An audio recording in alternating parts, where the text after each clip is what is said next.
other shows we have for you to enjoy at myclassicradio.net. The Avengers was most certainly not a household name in South Africa prior to the radio series. With no national television service until 1976, the mechanism simply was not present in the country to show television programs to mass audiences. While many other countries reveled in the filmed adventures of John Steed and company, South Africa was not equipped to join in the fun. The series took Britain by storm and made a major impression in the American markets, being that greatest of rarities, a British series given a network transmission slot. However, as a filmed series, rather than a videotaped one, The Avengers was able to gain a modicum of exposure in South Africa through film rentals. Come and listen at myclassicradio.net.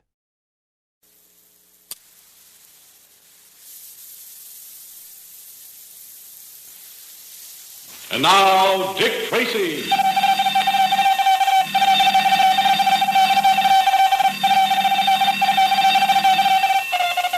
This is Dick Tracy on the case of the no-account Swindle. Stand by for action. Let's go, men.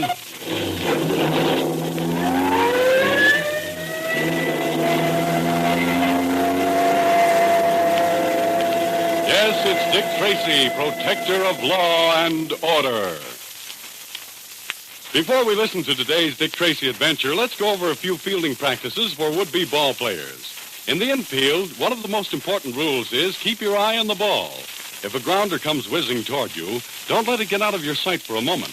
Watch the ball until it's safe in your glove. A bad bounce at the last minute may cause the ball to fly over your head to one side, or even worse, hit you in the face. Something that can be avoided if you watch the ball. If you're playing the outfield on a sunny day, shield the sun from your eyes with your glove or wear shatterproof sunglasses. It's embarrassing and painful when you lose the ball in the sun and it hits you on top of your head. Here's another good rule on pop flies. Call out for them so another infielder also trying for the ball won't run into you. If another infielder calls for the ball, stay out of his way. And if an outfielder signals for a fly ball, be sure to always let him have it. And if necessary, drop to the ground to get out of the way. You know, gang, these fielding rules do pay off. And I'd like to remind you once more that they help you cut down on errors, cut down on injuries, and by all means help you in winning ball games. And now, Dick Tracy. Dick Tracy and Pat Patton have been called in to investigate a racket which is crippling the local department stores. We know that this racket is headed by Slip Sales, who once managed a large department store, but who was later sent to prison for embezzling. The racket itself is founded on charging goods to other people, for which purpose Slip employs a number of girls, some to do the work in the stores and others to go to parties and steal identification papers for use in connection with the racket. Yesterday, one of these girls, an ex-shoplifter known as Winnie the Weasel, decided to on Slip and was killed for her troubles. Tracy was near the scene of the killing and was interested in the fact that the girl had papers in her handbag identifying her as 5 different people. We now find Patton arriving at the scene of the fatal accident in response to a call from Tracy. All right, open up there. Let me through. Open up there. Oh, you finally got here, Pat. I kind of about giving you up. 7 minutes and 18 seconds, and you say finally. Well, what's so exciting?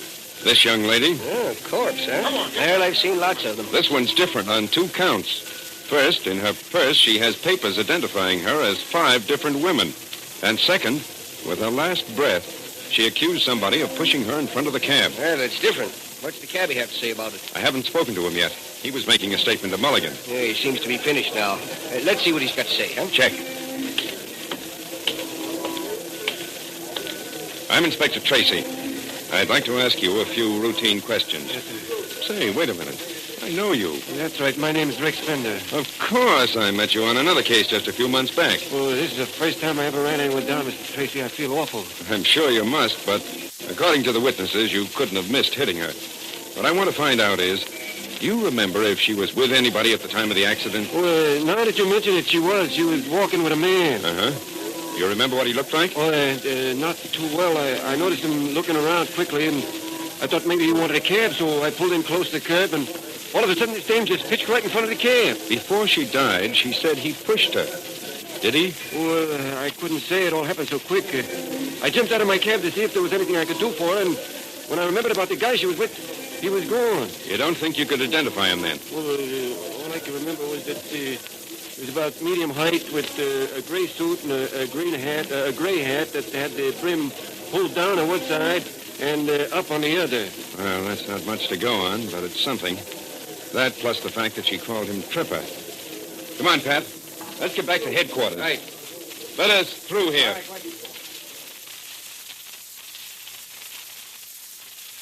Well, Pat, that seems to complete the file on Winnie the Weasel. She did 2 stretches in the city prison. The last time was sent up to the state penitentiary for women. And that was back in 1942. Which may be very significant, Pat. If she is a member of this charging racket, she herself probably hasn't been doing any actual shoplifting. Otherwise, as an old offender, she would almost undoubtedly have run afoul of the law in the last 5 years. Yeah, that would account for all the operator's licenses she had in her pocket. Right. I've checked all the people whose names appeared on the licenses, and they've all been victimized within the last year. But none of them knew the late and unlamented Winnie. All right, then we know she was a member of the ring. Now where are we? Nowhere yet. We've got to find out who her friends were, who she's been seen with, and above all, who the elusive Tripper is. You think her death had anything to do with the racket? I think so. This was a well-planned killing. Not the kind that results from a lover's quarrel. Well, what's the motive? That's just another thing we don't know anything about. But it does show us that Bill Storrs was right. They are a big and powerful organization, and apparently they'll stop at nothing. Yeah, and the only member of the gang we've met so far has been dead. The only thing we know about the gang is that they're smart and ruthless. What we've got to do is to turn up a live member of the gang.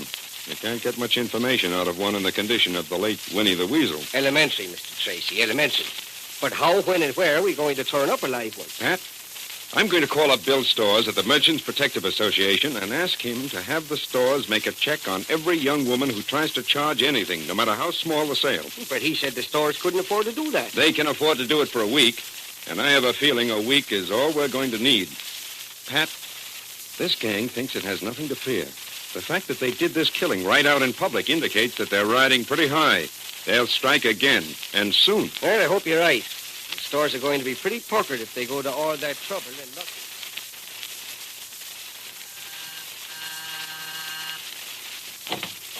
Good morning, Feather. Morning. You're out bright and early. Well, I'm anxious to make good on my new career. A very laudable ambition. And how was the party last night? Very elegant and very dull. Did everything go according to schedule? Almost. Why almost? Banks Daly came into the room as I was going through his wife's death. Did he suspect anything? Well, Banks would never think I could do anything wrong. I just hope he doesn't mention it to his wife. I think it's hardly likely. You really have nothing to fear from her. I think I told you I have a slight trump card to hold over her. Oh, you mean the fact that she wouldn't want it known that you were once married to her? That's right. But I wouldn't want Banks Daly to find out anything. If you were to say that he was being played for a fool, he might become dangerous. Oh, don't worry about Banks. I can handle him. I hope so. Now, what'd you get for identification? Oh, first, several personal letters. Mm-hmm. Second, a receipted bill for a safe deposit box. Good. And third, and best of all, Sonny was thoughtful enough to be on the board of directors of the Young Ladies Uplift League. Mm-hmm. Look, here's a membership card entitling her to attend and containing quite a complete description. That's fine. Mm-hmm. And that description fits you almost as well as it does Sonny. What do you mean, me? I thought you never had the same girls do the charging who picked up the identification. I don't normally, but the only other girl in the organization who could fit this description is indisposed. I don't think she'll be able to work for quite a while. I see. Well, won't I be taking quite a chance? Not really. Just be sure to wear clothes that neither Sonny or Banks have ever seen you in. Mm-hmm. And do your hair in a different style. Make yourself look as though you might really belong to the Young Ladies Uplift League. A character part, eh? Well, it so happens that I have a dress that makes me look as though I founded the league. I never did like it.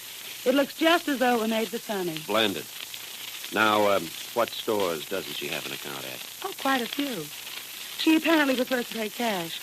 She has no account at Burns, none at Swindle's, none at McGinty's. None of McGinty's, eh? Let's start there. Still waging your own little war, aren't you, Flick? Why not? I'm not forgetting who ruined my career by sending me to prison on that embezzling charge. I'm not sure you aren't confusing cause with effect. But then that's really no concern of mine. And it would be just as well for you if you didn't forget that fact. Oh, dear, dear, dear. Threatening again.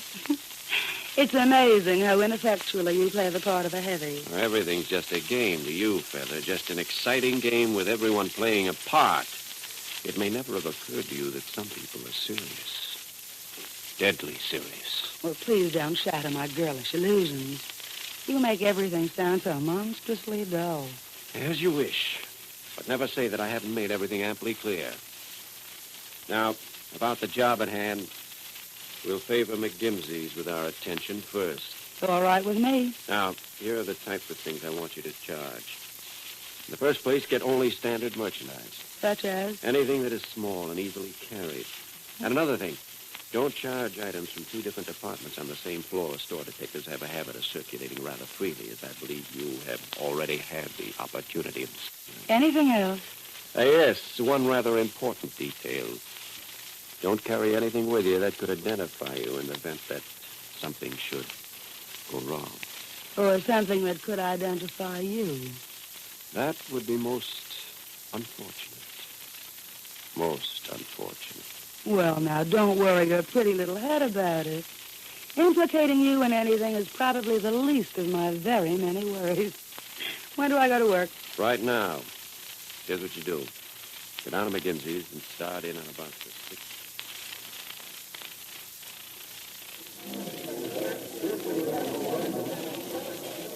Will there be anything else, madam? Oh, I guess not. Oh, wait a minute. Let me look at that cute little pencil set there. Oh, yes, yes. Here you are, madam. $3.75. Oh, it's lovely. I think I'll take this, too. How much does everything come to? I have to stay on a budget, you know. Don't we all?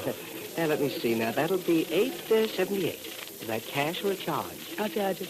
Yes, madam. Your name? Mrs. Banks Daly. Banks Daly. D-A-L-E-Y. 487 Rockingham Drive. Rockingham Drive. Yes, Mrs. Daly. Do you have some identification? Oh, I see. Let me see. Oh, yes, here's some letters, and here's a receipted bill. Will that do? Do you have anything with your description on it? I don't know. Oh, well, here's luck. My membership card in the Young Ladies Uplift League. Oh, may I see it? Thank you. Uh-huh. Yes, this will do nicely. Well, may I have my things as soon as possible? I'm in quite a hurry. Yes, just as soon as we make a routine check. Routine check? It's something new. It'll just take a second. In a moment, we'll return to Dick Tracy. But first, hold on, Dick Tracy fans. This next minute, I'd like to tell you about 3 other swell shows heard over most of these same ABC stations every weekday. 3 shows you can still hear today if you stay tuned.